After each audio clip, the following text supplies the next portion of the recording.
बात करते हैं ग्रामीण क्षेत्र की उन किशोरियों की जिन्होंने पितृसत्तात्मक समाज की सोच को कि लड़कियां कुछ नहीं कर सकती हैं, बहुत कुछ करके दिखाया है। सिर्फ आईपीएस बनकर पुलिस का डंडा ही नहीं थामा है, बल्कि क्रिकेट के बल्ले से चौके छक्के भी लगाए हैं और हॉकी स्टिक से सटीक गोल करके भी दिखाया है। इसके बावजूद पुरुषवादी समाज को इन लड़कियों से कुछ ना कुछ शिकायतें रहती हैं, लेकिन इन लड़कियों ने हमेशा इन शिकायतों को नजरअंदाज करके अपने सपनों की उड़ान को जारी रखा है।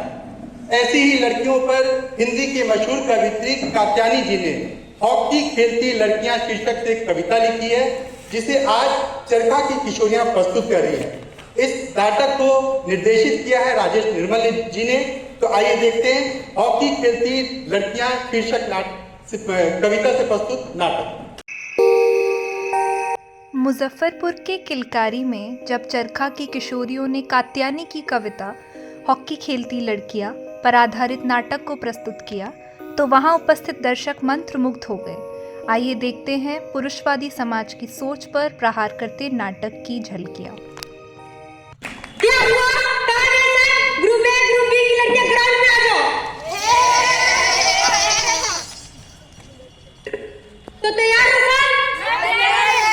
Okay start.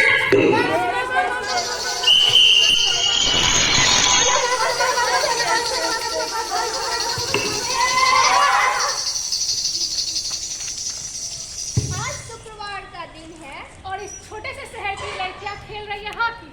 फिलहाल कोई डर नहीं है, खुश है लड़कियां और खेल रही है हॉकी। बॉल के साथ दौड़ती हुई हाथों में सादी स्टिक हरी घास पे तैरती है। सूर्य की आंच से मूसल की दमक से दौड़ती बहुत दूर आ जाती है। वहाँ इंतजार कर रहे हैं उन्हें देखने आए बहुत लोग।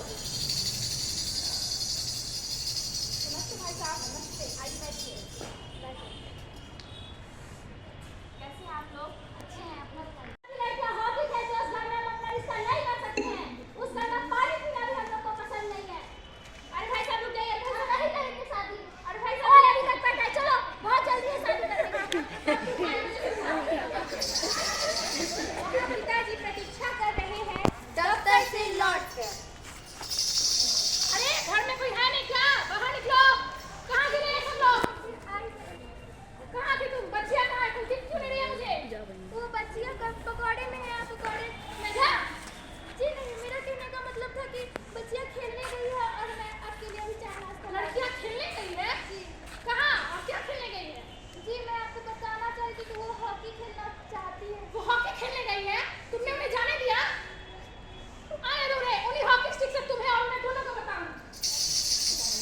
वहाँ भाई घूम घूम कर लौट रहा है चौराहे पे, जहाँ खड़े हैं मोहल्ले के सोहदे और रोज की तरह लड़कियां लड़की हॉकी खेल रही है।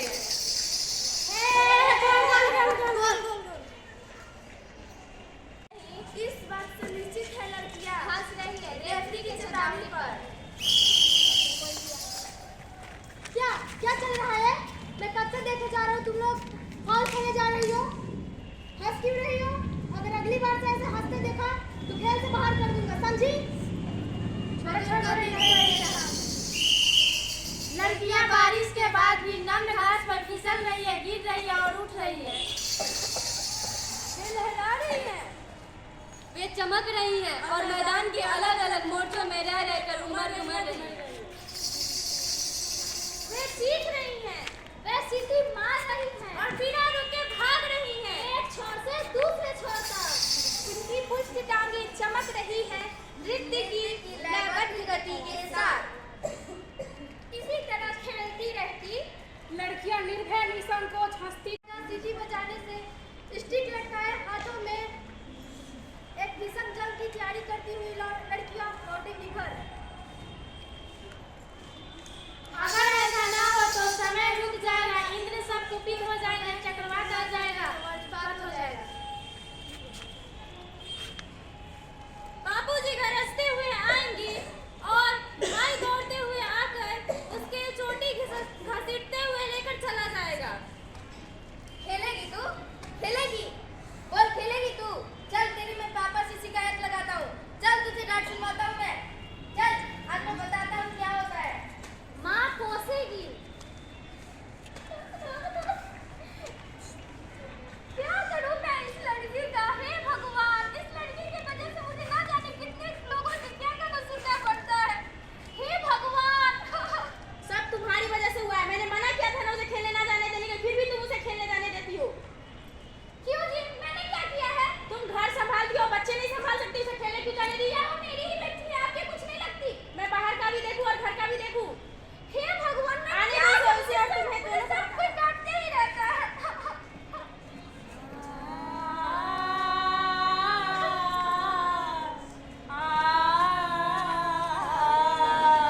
ठीक है, तुझे खेलना है ना तू खेल, तुझे पढ़ना है तू पढ़, पेडल लाना चाहती है ना तू ला, मैं कुछ नहीं बोलूंगी, जो तेरे जी में है वही करना।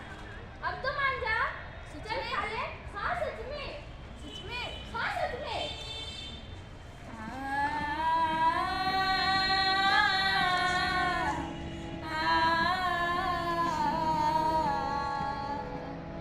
जोने कोख बेटा जन्मे, जोने कोख बेटा जन्मे, ओहे कोख बेटिया दुरंगनी पिया, हो दुरंगनी पिया, काहे कैला ए बाबूजी दुरंगनी पिया, काहे कैला ए बाबूजी दुरंगनी पिया। बेटा के पढ़ावे खातिर, बेटा के पढ़ावे खातिर हमार बेरिया, काहे चूल्हा फूकवला हमार बेरिया। हाथों में सादे स्टिक, लड़कियां पृथ्वी की छोर तक पहुंच जाएंगी और गोल गोल चिल्लाते हुए एक दूसरे से लिपटकर, एक दूसरे को चूमकर फिर पृथ्वी पे आके गिर जाएंगी। बेटवा के खेले खातिर, बेटवा के खेले खातिर अबला हमार बेरिया।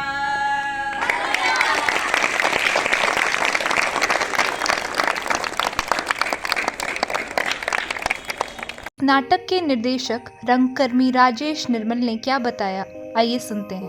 कैसे आपकी बॉडी लैंग्वेज होनी चाहिए और कैसे आपका आत्मविश्वास बढ़े, इन सारे विषयों पे हमने बात की, थोड़ा जेंडर पे भी बात की और कुल मिला के अंततः फिर इस कविता के साथ हमने इस वर्कशॉप का समापन किया। तो बहुत बहुत शुक्रिया। धन्यवाद राजेश जी, आपने जिस तरह से निर्देशन किया है मुझे लगता है कि सभी को बहुत पसंद आया होगा ये। अंत में मैं पूनम दीदी से अनुरोध करूंगा, प्लीज़ आप आइए और आप जो शब्द कहेंगी उन बच्चों का उत्साह बढ़ेगा। पूनम जी। किलकारी मुजफ्फरपुर की डिविजनल हेड पूनम जी ने इस नाटक की सराहना करते हुए क्या कहा, आइए सुनते हैं। संतोष जी एवं पूरी टीम की सदस्य सभी का स्वागत है किलकारी की ओर से। बहुत बहुत हार्दिक अभिनंदन है आप लोगों का। आप लोगों ने आज बस 3-4 दिनों के वर्कशॉप के माध्यम से इतनी अच्छी प्रस्तुति दिया है कि सब हमें लगता है कि मंत्रमुग्ध से हैं। ये नहीं सोचा जा सकता कि बस 2-3 दिन में इतनी अच्छी प्रस्तुति आप लोगों ने तैयार किया है और दिया है। सबसे तो कि आप लोगों का कॉन्फिडेंस भी देखने को मिला कि वैसे बहुत भीड़ नहीं है, लेकिन पहली बार आप लोग इतनी अच्छी प्रस्तुति दे पाए, इसके लिए बहुत बहुत धन्यवाद है और शुभकामनाएं हैं कि आप लोग इस क्षेत्र में और अच्छा करें। हम किलकारी की बच्चियों बच्चों सभी से ये कहना चाहेंगे कि आप लोग भी नाटक राजू भैया के नेतृत्व में राजू भैया के साथ नाटक से संबंधित जो कार्यक्रम कर रहे हैं, आप लोगों ने बहुत अच्छा किया था। अभी बाल दिवस में पुरुष की रात देखे दीदी लोगों ने इतना अच्छा किया है, तो ऐसा हम लोग सोच सकते हैं कि इस तरह के कार्यक्रम आपस में मिलजुल के करें। जैसे भैया ने बताया कि ग्रामीण क्षेत्र में ये कार्यक्रम चल रहा है, तो कार्यक्रम कई तरह से चलाया जा रहा है। पपेट शो, ये नाटक की प्रस्तुति और लिखने के लिए लेखन के क्षेत्र में भी काम होता है। तो हम लोग आगे ये सोच सकते हैं, आप लोगों के साथ बैठ के बातचीत करेंगे कि क्या अपने यहाँ का जो रचनात्मक लेखन का विधा है उसमें चरखा से जुड़ के क्या हम लोग कुछ कर सकते हैं, इसके लिए बातचीत कर सकते हैं। ठीक है, बहुत बहुत धन्यवाद आप लोगों का और साथ ही साथ शुभकामनाएं आगे और बेहतर से बेहतर करना।